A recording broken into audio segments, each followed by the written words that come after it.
Now, vaccine mandates is really quite an important thing to look at. Now, Sajid Javid, it looks like he's going to scrap these on Monday, which is interesting and I think probably a good idea. Omicron variant's dominant, it's milder, and I think he's paid cognizance to the data we're about to present as well. Because it had been that people would have to get the first vaccine to be fully vaccinated for April. They'd have had to get the first vaccine by this week, and that's now looking not necessary. Of course, care home staff, it's been mandated for them since November. And it looks like 40,000 people who lost their jobs because they weren't fully vaccinated can now go back to work. And that's going to make a big difference in the care sector. A very welcome boost in staffing for the care sector, we would hope. And this is consistent with the Prime Minister's idea that the UK has to learn to live with COVID, which of course is true. Now, this is the grouping from the United States and about the vaccine mandates. I put the links there. Do click on them for yourself. And really, it's quite profound. This the Supreme Court has upheld. Or it's been, if you live in the States, you know about this. President Biden mandated vaccination, double vaccination for all healthcare workers. There was lots of court appeals. I think Texas hasn't been decided yet, but there's about 25 states already where it's going ahead. Now the rest of the states, about another 24 states, have been told to join onto this by the Supreme Court. So it really is quite a profound thing affecting millions of people, as we'll see. So this was the group that's put forward the mandate. This healthcare workers in 24 states are going to be affected by this. That's 10 million workers. It's an incredible amount of people infected by this. 76,000 healthcare facilities with Medicare and Medicare programs are going to be infected by this. And they must receive at least one shot within 30 days, must be fully vaccinated by the 15th of March. And these are the states where it's changed, so I'm not going to read through them all. But this basically joins the other 25 states where the mandates are already going ahead. So basically what this means is there's mandates now for all of the United States, for all healthcare workers. And some people might think that this is a fairly dramatic step to take. Now, as I say, I can't really say whether the politics of this are right or wrong, but we can look at some data here from the CDC. And let's do that now. So here's the first graphic I want to show you. This is from the CDC. And we have actually seen these before. Now this is, if we look at the top here, we see that this is, let's get rid of me on this. You don't want me on this one. So I want to go to that one. There we go. Now this is based on the instance of laboratory-confirmed COVID-19 cases amongst different immunological cohorts by vaccination and previous diagnosis history, New York. So it's basically cases in New York. And the key thing here is we need to look at this key. Now, this here, this is people that have not been vaccinated and have not been exposed to the infection. So they're at high risk because as we go up here, we come to increasing levels of risk. So no question, these people are at high risk. But then we look down and people at much lower risk have been vaccinated. So this line here, these people have been vaccinated, as we see on there, but they've not been exposed to the actual virus. Whereas this line here, with much lower risk, are people that have been exposed to the virus. And this black line here is people that have been exposed to the virus and have been vaccinated. So you could argue that they're slightly less risk. But basically, there's not a great deal of difference between those groups. So what we see is that people that have had the natural infection are enjoying very high levels of protection against infection. And of course, if they've got high levels of defense against protection, they're not going to get infected. And of course, if they're not infected, the virus is not multiplying in their bodies. So they can't breathe it out. They can't infect other people.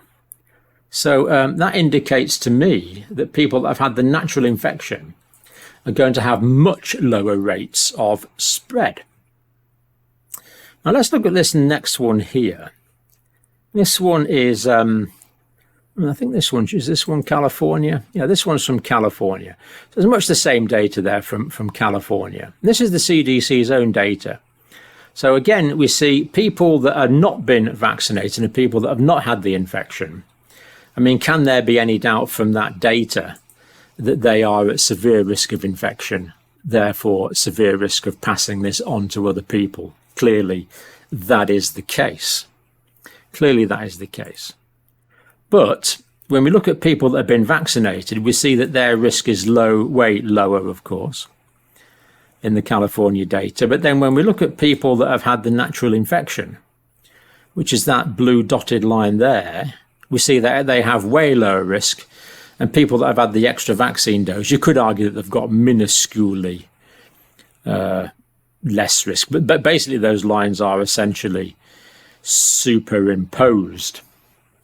So that is quite interesting, again, that we've got consistency between the data from California and New York. Now, the third graphic here I want to show you is this one. And this one is the risk of hospitalizations.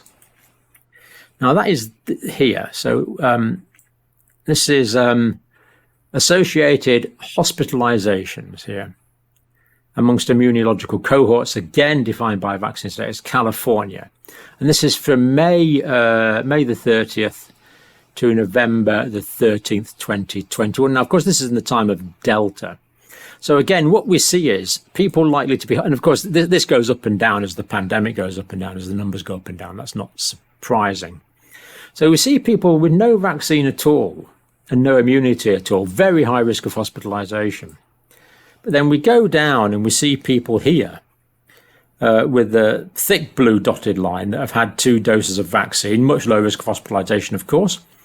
But we see people that have had the natural infection on the dotted blue line there, but have not been vaccinated at all, even lower risk than the people that have had vaccines. Then the people that have had no infection and immunity and vaccination, again, I think we'd have to say that line is basically superimposed most of the time there. So I see this as really quite significant data, because what this means is we're not really treating everyone the same. So let me just tell you a bit about the background here. When I went into healthcare when I was 18, we had something called task orientation. So what we did was we'd do the background and rub everyone's bottom. Then we'd do the pillow round and sort everyone's pillows out. Then we'd do the cup of tea round and give everyone the cup of tea. Then we'd do the dressings round, do everyone's dressings. And then we'd do the medicines, do everyone's dressings all at the same time. Great, because you knew when everything was done for the whole ward. But then it changed to individualised care. And in individualised care, you assess, plan, implement, evaluate. So you assess the individual. Having assessed the individual, you plan their care individually. Then you implement the care, then you assess it. So what's happening here with these vaccine mandates is they're saying all healthcare workers should be vaccinated. But the data we've shown, to me, is showing that people that have already had the infection, the vaccination makes basically no difference to their risk of getting the infection or to their risk of being hospitalized.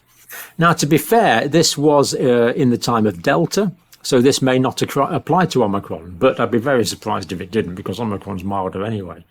So if you protect it, if the immunity protects against Delta, I strongly suspect it's going to protect against severe symptomatic Omicron, although we know that people get milder symptomatic Omicron, but less likely to be hospitalized. So in the age of Omicron, I would argue that this applies even more. So we should be individualizing care, to me, from that data. So what this means is the individual should be treated as an individual, not as 10 million or 20 million healthcare workers or whatever it is. So if we say, well, to an individual healthcare worker, well, you've had a positive PCR test. We know you've had the infection, therefore you don't need to be vaccinated. We could say that. Or we could say, well, we're not sure whether you had the infection or not, but we'll do an antibody test. And if you're antibody positive to the membrane protein in the envelope protein, we'll know you've had the infection. And therefore, you don't need to be vaccinated. So we're vaccinating people who actually don't need vaccinated because, of course, healthcare workers have had more exposure to the infection than anyone else. So it does seem a bit strange, this one size fits all, when the whole philosophy of healthcare at the moment is individualized care. But we're not doing individualized care for the individualized healthcare worker. So it seems to go against the whole philosophical predisposition of healthcare that I've been practicing now for the last 30 years. Okay, now I'm going to just play you one more thing about deaths. This is from Spencer, who's done a really good report on deaths. Now, you might remember that there's been all sorts of talk going on about deaths. And I did say on my video that I thought the most accurate indicator of how many people we've lost from this pandemic is the excess deaths over the 5-year average. And I'm putting Spencer on not because he agrees with me, but because it's a really good report. So, Spencer, thank you very much, and over to you.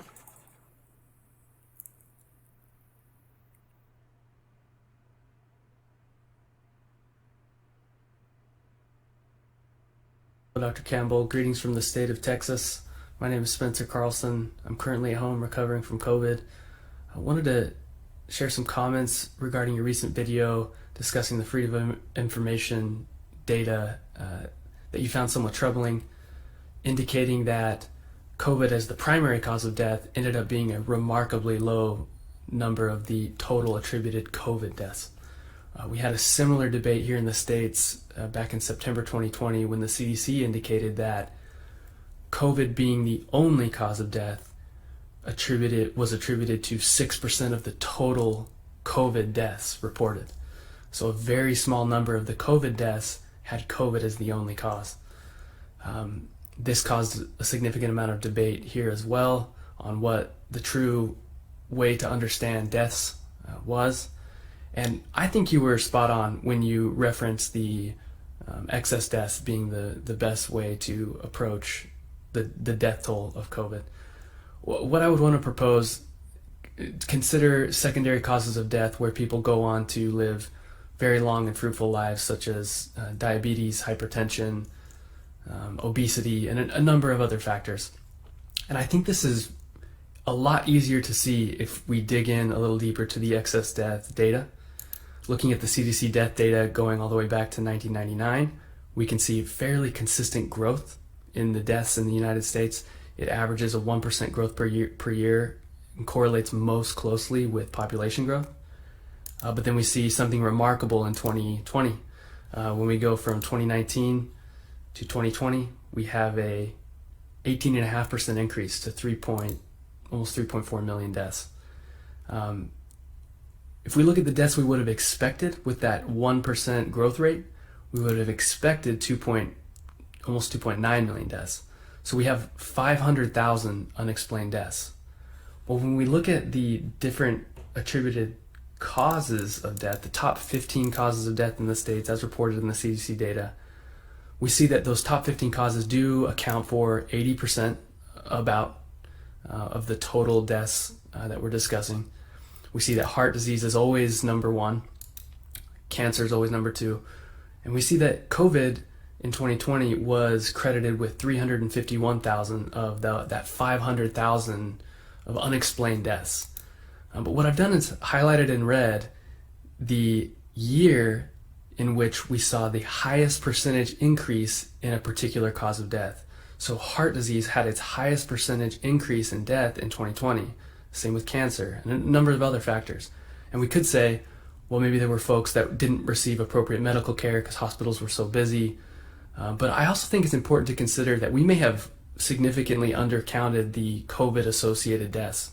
When we see this much of an increase in all of these different factors, something that has for example, a very, very constant or low volatility growth rate like hypertension, that it had a significant increase in the significant percentage increase in deaths. That to me indicates the most likely scenarios we're missing some COVID interactions and almost certainly have undercounted the true COVID death toll. Obviously, there are things like accidents that would not be able to be explained by COVID. Why were there significantly more accidents? And maybe that's noise in the data. But interesting data. I'm curious to see how it plays out in 2021.